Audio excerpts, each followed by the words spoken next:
أعوذ بالله من الشيطان الرجيم بسم الله الرحمن الرحيم والذين يؤمنون بما أنزل إليك وما أنزل من قبلك وبالآخرة هم يوقنون صدق الله العظيم۔ سورة البقرہ آیت نمبر 4۔ والذین یؤمنون بما انزل الیک، اور متقین وہ لوگ ہیں جو ایمان رکھتے ہیں اس پر جو کچھ آپ کی طرف اتارا گیا، وما انزل من قبلک، اور جو آپ سے پہلے اتارا گیا، وبالآخرۃ ہم یوقنون، اور آخرت پر وہ یقین رکھتے ہیں۔ پشتوں میں ترجمہ ہے،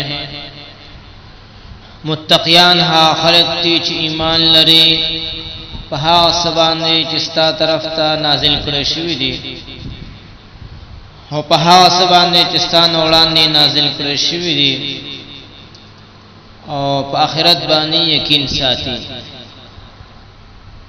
یؤمنون بما انزل الیک، یعنی جو آپ کی طرف نازل کیا گیا ہے۔ اس کا دائرہ کار صرف قرآن مجید تک محدود نہیں، بلکہ اس میں یہ بھی ضروری ہے کہ قرآن پاک کے ساتھ حدیث پر بھی ایمان رکھتا ہو، کیونکہ وہ بھی نبی علیہ السلام پر نازل کی گئی ہے۔ فرق صرف یہ ہے کہ ایک وحی متلو ہے اور دوسری وحی غیر متلو۔ یہی وجہ ہے کہ جو شخص قرآن کریم مانتا ہو لیکن حدیث کا منکر ہو تو اس کو مسلمان نہیں کہا جا سکتا۔ اور نبی علیہ السلام نے فرمایا، انی اوتیت القرآن ومثلہ معہ، خوب سن لو، مجھے اللہ نے قرآن بھی دیا ہے اور حدیثیں بھی عطا کی ہے۔ وما انزل من قبلک، اور اس چیز پر جو نازل کی گئی ہے نبی علیہ السلام سے پہلے، جتنے بھی آسمانی کتابیں اور صحیفے ہیں ان سب پر ہمارا ایمان ہے۔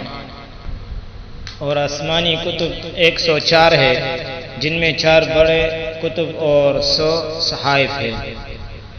تورات موسیٰ علیہ السلام پر نازل ہوئی، زبور داؤد علیہ السلام پر، انجیل عیسیٰ علیہ السلام پر، اور قرآن مجید خاتم النبیین حضرت محمد صلی اللہ علیہ وسلم پر نازل ہوئی ہے۔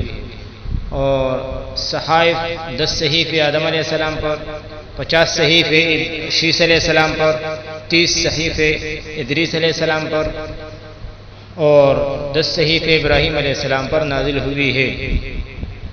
قرآن کے انداز بیان پر غور کرنے سے اندازہ ہوتا ہے کہ مسلمان کے لیے موجودہ وحی اور گزشتہ ادیان کے کتب کی حقانیت کا عقیدہ رکھنا ضروری ہے۔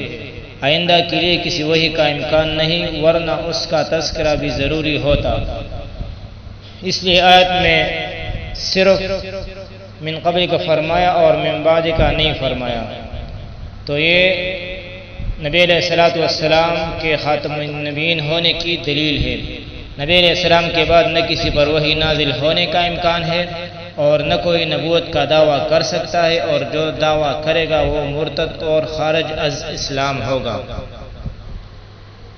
وبالآخرۃ ہم یوقنون، متقین کی 5ویں صفت آخرت پر یقین رکھتے ہیں۔ قیامت حق ہے اور مرنے کے بعد دوبارہ زندہ ہونا یہ بھی حق ہے، اور یاد رکھنا قیامت دور نہیں ہے۔ نبی علیہ السلام کا ارشاد ہے، من مات فقد قامت قیامتہ، جو شخص مرتا ہے پس تحقیق اس کی قیامت قائم ہو جاتی ہے۔ بس آنکھیں بند ہونے کی دیر ہے، جنت دوزخ سامنے آ جائے گی، بلکہ آنکھیں بند ہونے سے پہلے دنیا کی زندگی کے آخری لمحات میں ہی فرشتے نظر آنے لگ جاتے ہیں۔ مرنے والے کے علاوہ دوسرے لوگوں کو نظر نہیں آتے، کیونکہ ایمان بالغیب ہے، اور مرنے والے کو جان نکالنے والا فرشتہ اور اس کے ساتھ جو اس کے معاون ہوتے ہیں نظر آتے ہیں۔ نیک ہے تو جنت کا لباس اور خوشبوئیں لے کر آتے ہیں، اور اگر بد ہے تو جہنم کے ٹاٹ اور بدبوئیں لے کر آتے ہیں۔ اس لیے خبر کو نہ بھولو، جزا سزا کو نہ بھولو، آخرت کو نہ بھولو۔ جوانی میں عبادت کرنا چاہیے، تو یاد رکھو نوجوانوں، عبارت تو عبارت ہے، نماز تو نماز ہی ہے، چاہے نوجوان پڑھے یا بوڑھا، مگر نوجوانوں کی عبارت اور نماز کا لطف ہی اور ہے۔ حدیث پاک میں آتا ہے کہ قیامت والے دن اللہ تعالیٰ کے عرش کے سائے کے نیچے جن لوگوں کو جگہ ملے گی ان میں ایک شاب نوجوان ہوگا نشأ فی عبارت اللہ، جس کی جوانی اللہ کی عبارت میں گزری ہوگی۔ لہذا جوانی کی حالت میں عبارت کا بڑا درجہ ہے۔ تو میں جو کچھ کہتا ہوں اس کو صرف سنو ہی نہیں بلکہ اس پر عمل بھی کرو۔ اللہ تعالیٰ سب کو اعمال صالحہ کی توفیق عطا فرمائے، آمین یا رب العالمین۔ وصلی اللہ تعالی علی خیر خلق محمد وآلہ وصحبہ اجمعین۔ سبحان ربک رب العزۃ عما یصفون وسلام علی المرسلین والحمد للہ رب العالمین والسلام۔